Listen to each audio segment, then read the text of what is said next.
आमदनी अठन्नी खर्चा रुपया, यह सिर्फ कहावत नहीं है, ये कुछ राजनीतिक पार्टियों का हाल दिल है। आमदनी अठन्नी खर्चा रुपया और प्रचार 100 रुपया। दिल्ली में विधानसभा बजट सत्र चल रहा है और ऐसे में कैग रिपोर्ट, डीटीसी का घाटा, अस्पताल और स्कूलों की दुर्दशा के साथ साथ विज्ञापनों को लेकर बड़े बड़े खुलासे हो रहे हैं। दिल्ली में एक तरफ महंगाई बढ़ती जा रही है, दूसरी तरफ बेरोजगारी भी तेजी से बढ़ रही है और जिस सरकार पर दिल्ली के युवाओं को रोजगार देने की जिम्मेदारी है वो 20,000, 30,000, 50,000 रुपये का रोजगार किसी को नहीं दे रही, बल्कि ऐसे ऐसे ऑनलाइन विभाग खोल रही थी जिनका सालाना खर्च लाखों रुपए था। 10 से 20 लोग उसे मैनेज करने के लिए थे, लेकिन 6 साल में महज 2 लोगों को रोजगार मिलता है। 6 साल में दिल्ली सरकार के 2 रोजगार पोर्टलों में से सिर्फ 2 लोगों को रोजगार मिला है। ये हैरान करने वाली बात नहीं, परेशान करने वाली बात है। दिल्ली विधानसभा में इन दिनों बजट सत्र चल रहा है। इस बीच रोजगार निदेशालय से पूछे गए 2 सवालों ने पूर्व की दिल्ली सरकार की रोजगार नीतियों की पोल खोल दी है। प्रश्नकाल में पूछे गए सवाल के जवाब में सरकार ने बताया कि साल 2019 से लेकर 2024 के बीच 2 सरकारी ऑनलाइन एम्प्लॉयमेंट पोर्टल के जरिए सिर्फ 2 लोगों को नौकरी मिली। इन दोनों को भी पिछले साल यानी कि 2024 में नौकरी दी गई है। हैरत की बात यह है कि साल 2020 तक 2 की बजाय दिल्ली सरकार का एक ही अपॉइंटमेंट पोर्टल होता था, लेकिन जुलाई 2020 में निदेशालय ने एक नया रोजगार पोर्टल, रोजगार बाजार पोर्टल बनाया और नाम रखा रोजगार बाजार पोर्टल। ये नया पोर्टल 3 साल भी नहीं चला और 2023 में बंद हो गया, लेकिन इस बंद पड़े पोर्टल के रखरखाव के लिए भी 2 कर्मचारी कार्यरत हैं। साथ ही 2019 से 2023 तक एक भी दिल्ली वाले को एम्प्लॉयमेंट पोर्टल से रोजगार नहीं मिला। रोजगार मेले के जरिए 10% रजिस्टर्ड बेरोजगारों को भी नौकरी नहीं मिली। विधानसभा में दिए गए उत्तर में सरकार ने बताया कि 2015 से 2024 के बीच दिल्ली के रोजगार कार्यालय में लगभग 4,40,000 बेरोजगारों ने अपना रजिस्ट्रेशन कराया था।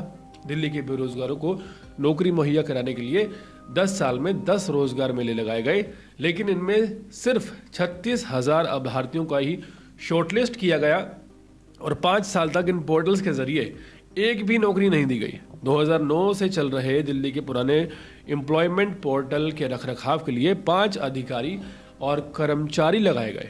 इसके अलावा 6 तकनीकी कर्मचारी भी उपलब्ध करवाए गए। विधानसभा में दिए गए उत्तर के मुताबिक इस पोर्टल से रोजगार भले ही ना मिला हो, लेकिन 2021 से अब तक इस पुराने पोर्टल पर लगभग 34 लाख रुपए खर्च हो चुका है।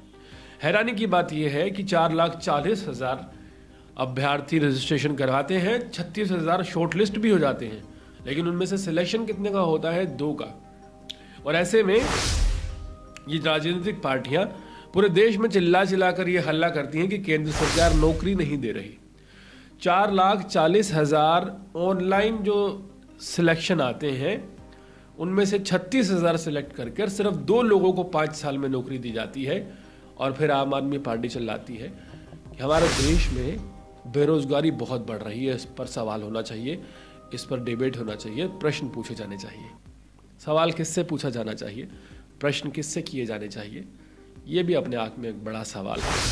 सवाल इसलिए है कि बेरोजगारी भी अपनी अपनी नज़र नहीं आती। बेरोजगारी भी एक ऐसा ठप्पा है जो दूसरे पे लगाने में जो मज़ा है वो खुद पर लगवाने में बिल्कुल नहीं आता। जब आम आदमी पार्टी की सरकार दिल्ली में होती है, 4,40,000 लोगों के आवेदन आते हैं, उनमें से 6 साल में सिर्फ 2 लोगों को नौकरी दे पाती है, तब कोई भी प्रश्न नहीं करती, तब ये सोचने की कोशिश भी नहीं करती कि देश में बेरोजगारी बढ़ रही है। दिल्ली सरकार तब ये भी नहीं सोचती कि जो ऑनलाइन पोर्टल बनाए गए हैं वो लाखों रुपया खर्चा मांग रहे हैं, उसमें 36 लाख, 30 लाख, 40 लाख, 50 लाख रुपए सालाना खर्च हो रहा है, लेकिन रोजगार देने के नाम पर दिल्ली की जनता को कुछ नहीं मिल रहा। सवाल बहुत बड़े बड़े खड़े होते हैं कि सरकारें किस तरह से काम करती हैं। हैरानी की बात यह है कि कैग रिपोर्ट के अलावा उस सरकार पर, आम आदमी पार्टी की वो सरकार जो तमाम भ्रष्टाचार मिटाने के दावे करके आई थी, उस पर यह खुलासे हो रहे हैं कि जिन चीज़ों के यूज़ के लिए कोई पैसा खर्च नहीं किया गया, उनके प्रचार के लिए करोड़ों रुपया खर्च कर दिया गया। ऑड इवन के प्रचार के लिए कई करोड़ रुपए खर्च कर दिए गए। इसी तरह से दिल्ली में स्मोक टावर लगाने के लिए उसके प्रचार के लिए करोड़ों रुपए खर्च कर दिए गए, उसका इस्तेमाल भी नहीं हुआ।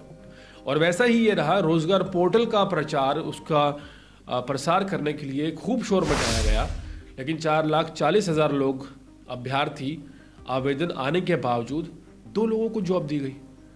किस तरह से सरकारी व्यवस्थाओं का दुरुपयोग होता है ये यहाँ पर दर्शाता है। लाखों रुपए खर्च करने वाली सरकार क्या 100 लोगों या 200 लोगों या 1000 लोगों को भी रोजगार नहीं दे सकती थी? लेकिन रोजगार देने की बजाय सरकार ने एडवर्टीजमेंट पर खर्च करना ज़्यादा बेहतर समझा, क्योंकि उससे प्रचार मिलता है। रोजगार देने से क्या मिलता है? पूरे मामले पर आपकी राय क्या है? कमेंट सेक्शन में ज़रूर बताइएगा।